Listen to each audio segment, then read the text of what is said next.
শুভ সন্ধ্যা বন্ধুরা, কেমন আছেন আপনারা? আশা করছি আপনারা ভালো আছেন, আমিও ভালো আছি। তো আজকে বানাবো ছাতুর পরোটা। সেই জন্য সব রেডি করে নিচ্ছি। পেঁয়াজ কেটে নিচ্ছি, কুচি কুচি করে লঙ্কা কেটে নিয়েছি, এটা দিয়ে দিলাম, প্লেটের মধ্যে রাখলাম। তারপরে দিয়ে দেবো এর মধ্যে 2 চামচ ছাতু। খুব ভালো লাগে রেসিপিটা, এত সুন্দর লাগে না খেতে। এই পরোটাটা অনেক কিছুই পরোটা খায়, কিন্তু এই পরোটাটা আরও বেশি ভালো লাগে। ঝটপট হয়ে যায়, কোনো ঝামেলা নেই, কিছু নেই, খুব তাড়াতাড়ি হয়ে যায়। তারপরে এবার দিয়ে দেবো পরিমাণ মতো নুন, হিসেব মতন যতটুকু আপনাদের দরকার, যেরকম নুন খান সেরকম হিসাবে দিয়ে দেবেন। আর এর মধ্যে দিয়ে দেবো অল্প একটু চিনি। চিনিটা দিলে একটু স্বাদ, আমার চিনি দিলে ভালো লাগে, আপনার যদি ভালো না লাগে চিনি দেবেন না, ঠিক আছে। চিনিটা দিলে একটু ভালো লাগে, মিষ্টি মিষ্টি, ঝাল ঝাল, নুন নুন, খেতে খুব সুন্দর লাগে। এবার ভালো করে মিশিয়ে নেব। মিশাবার আগে দিয়ে দেবো 1 টুকরা রসুন।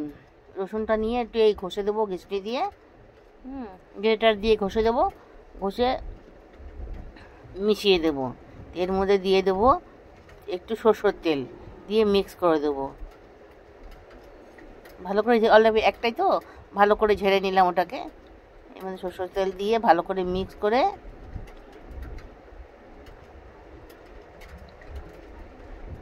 তেল না দিলে মিক্স হবে না। অনেকে জল দিয়েও মিক্স করে, জল দিয়ে মিক্স করলে নাকি জিনিসটা যদি আপনি রেখে 2 দিনও খান কোনো অসুবিধা হবে না। জল দিয়ে রাখলে না, মিলালে না, তো জিনিসটা নষ্ট হয়ে যায় তাড়াতাড়ি করে।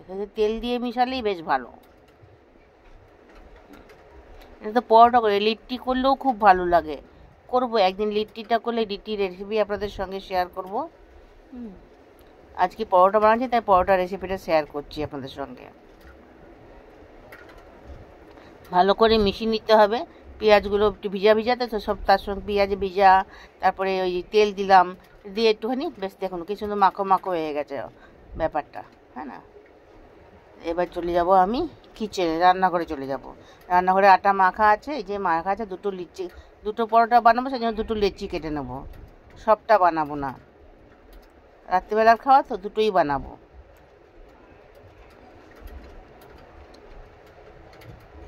একটু বড় বড় করে বানাবো, 2টো বেশ ভালো। হ্যাঁ, গোল করে হাতের সাহায্যে গোল করে নেব।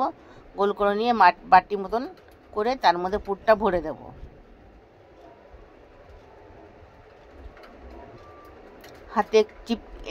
হাতে লেগে লেগে যাচ্ছে তো, একটু আটা দিয়ে দিয়ে করতে হবে, তাহলে কি আর চিপকাবে না হাতে। গোল গোল করে বাটি করে নিলে ভালো করে আস্তে আস্তে আস্তে আলতো আলতো হাতে বাটি করে নেবো। এর মধ্যে 2 চামচ দিয়ে দেবো, এর মধ্যে দিয়ে দিলাম 1 চামচ, একটু টিপে টিপে ভিতরে দিয়ে দেবো। তারপরে আর 1 চামচ দেবো।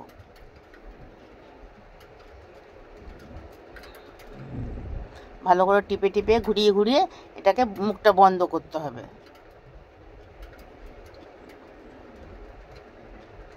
যেরকম আলুর পরোটা করে সেম ওরকমই। যারা প্রথম বানাবে তাদের একটু অসুবিধা হবে, যারা তো বানায়, সবসময় বানায়, তাদের কোনো অসুবিধা হবে না।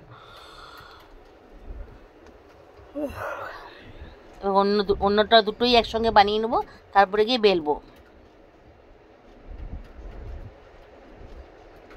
এটা একটু বড় করে করলাম বাটিটা, আগেটা একটু ছোটো হয়ে গেছিলো, সেই জন্য এবার বড় করে বাটিটা করলাম, তাতে একইবারে 2 চামচ দেওয়া যায়। এই 2 চামচ দিয়ে দিলাম। এবার এটাকে টিপে টিপে ভালো করে দেবে ভিতরে ঢুকিয়ে উপরে কভার করে দেবো, আস্তে আস্তে হাত ঘুরিয়ে ঘুরিয়ে।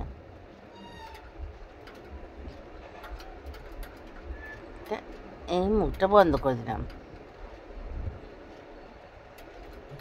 এবার আমি ভালো করে এগুলো বেলে নেবো হালকা হাতে, বেশি চিপে দিলে সব বেরিয়ে যাবে। হালকা হালকা হাতে করে, হালকা হালকা করে ঘুরিয়ে ঘুরিয়ে এটাকে বেলতে হবে। বেশি বড় করার দরকার নেই, একটু মোটা মোটাই থাকবে। বেশি বড় করতে গেলে সব ফেটে ফুটে সব বেরিয়ে যাবে ভিতরের মাল মশলা।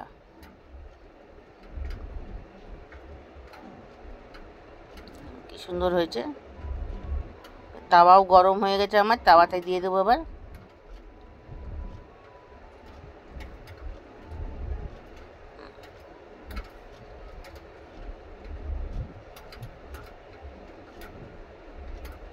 এই ফাঁকে আমি অন্যটাও বেলে নেবো।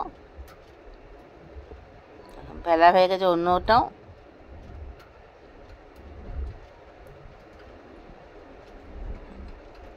তাওয়াতে পাল্টে অল্প তেল দিয়ে দেবো, তেল দিয়ে করবো আজকে। তেল অল্প অল্প তেল দিয়ে, বেশি তেল দেবো না, অল্প অল্প তেল দিয়ে এটা পরোটাটা ভাজা করব। দুই পিঠে ভালো করে ভাজা করে নিতে হবে।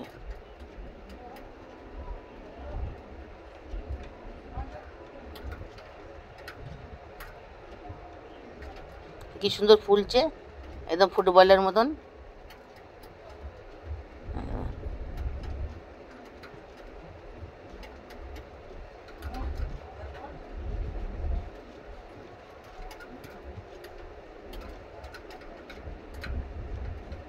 রেডি হয়ে গেছে আমার পরোটা, ছাতুর পরোটা আর সবজি।